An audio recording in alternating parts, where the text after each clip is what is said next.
Las Vegas, the glittering adult playground of the world, is a city where dreams are made and broken under the neon lights. It's a place where the line between fantasy and reality blurs, and where the stakes are always high. Against this dazzling backdrop, a tragic and twisted love story unfolded between two ambitious performers. A story that would end in betrayal, violence, and a chilling mystery that shocked the city. Before we get started, make sure to subscribe and turn on notifications for in-depth coverage of true crime, unsolved mysteries, and the dark side of history. Debbie Flores Nevarez, a stunning 31-year-old showgirl, was living what many would consider a perfect life. She was beautiful, ambitious, and full of passion. A former law student from Baltimore, Debbie had traded the courtroom for the stage, becoming a rising star in fantasy, a hit burlesque show at one of Las Vegas's luxury hotels. She had a magnetic energy, a spirit that drew people to her. Friends described her as someone who lived life to the fullest, with a circle of close friends and a career that was on the rise. She was single, independent, and ready to conquer the world.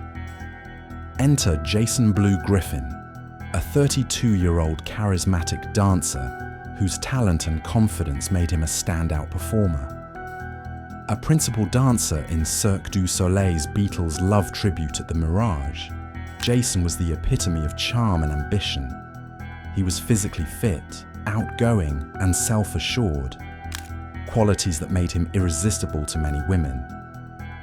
But beneath his polished exterior lay a darker side, one marked by a relentless appetite for attention and a penchant for manipulation.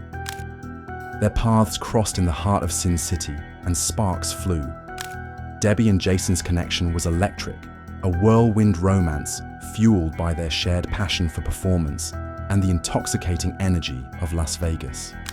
They were the golden couple, two talented artists whose lives seemed destined for greatness. But as their relationship deepened, cracks began to show. Jason's insatiable need for validation and his inability to remain faithful created a volatile dynamic. Debbie, strong-willed and independent, refused to be just another name on his list. Theirs was a love story that quickly turned toxic. Matthew Guerrero, a fellow dancer who worked with Debbie, recalled that while Jason seemed like a nice guy on the surface, there were whispers about his darker tendencies. Jason's womanizing was no secret. He was known to text multiple women at once, sometimes as many as 8 at a time. His relationships were fleeting, his connections shallow. But with Debbie, it was different. She challenged him, refused to be controlled, and demanded more than he was willing to give. The couple's relationship was a roller coaster of passion and conflict. Home videos captured their heated arguments, revealing a side of Jason that was far from the charming performer the world saw on stage. In one particularly chilling exchange, Jason's temper flared as he lashed out at Debbie. "It was gonna be me!" he shouted, his voice dripping with anger. The tension between them was palpable, and it was clear that their relationship was spiraling out of control. Then, on a cold December night, everything changed. Debbie Flores Nevarez disappeared without a trace. The vibrant, vivacious showgirl who had been so active on social media and her phone suddenly went silent. Her family and friends were immediately concerned. Her sister, Celeste Nevarez, was determined to find her. "In my mind, hope was very much alive for her," Celeste later recalled.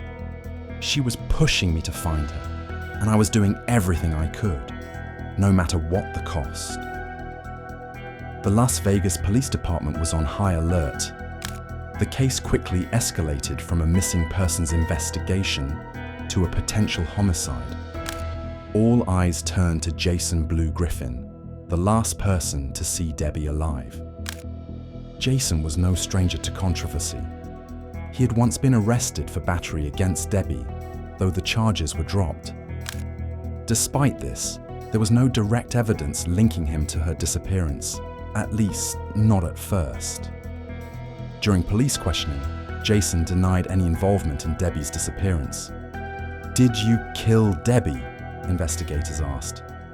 "No, I didn't kill Debbie," he replied calmly. Instead, he pointed the finger at Debbie's ex-boyfriend, claiming that he had a history of violence against her.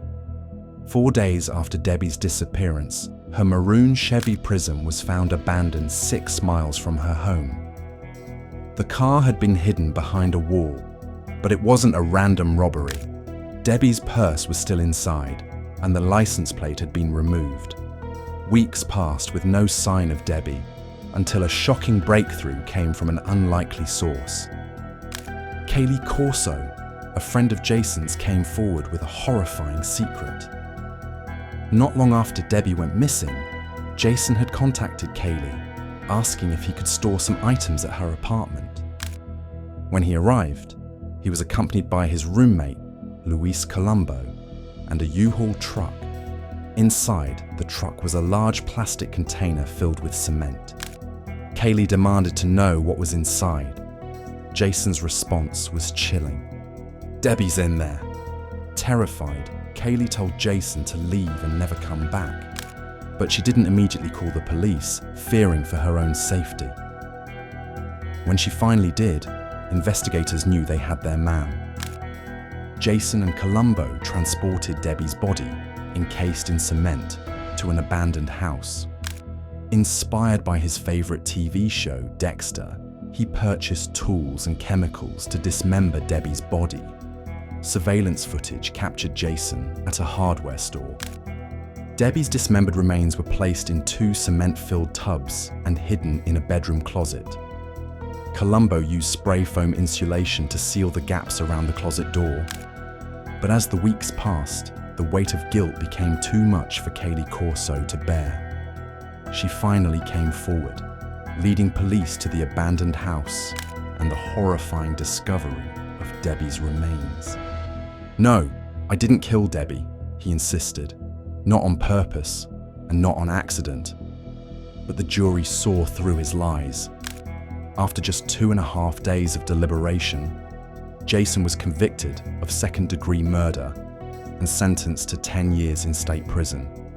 To this day, Jason Blue Griffin shows no remorse for his actions. He remains behind bars, a fallen star whose lies and manipulations destroyed the life of a vibrant, talented woman.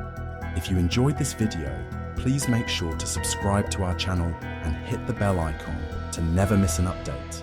Until next time.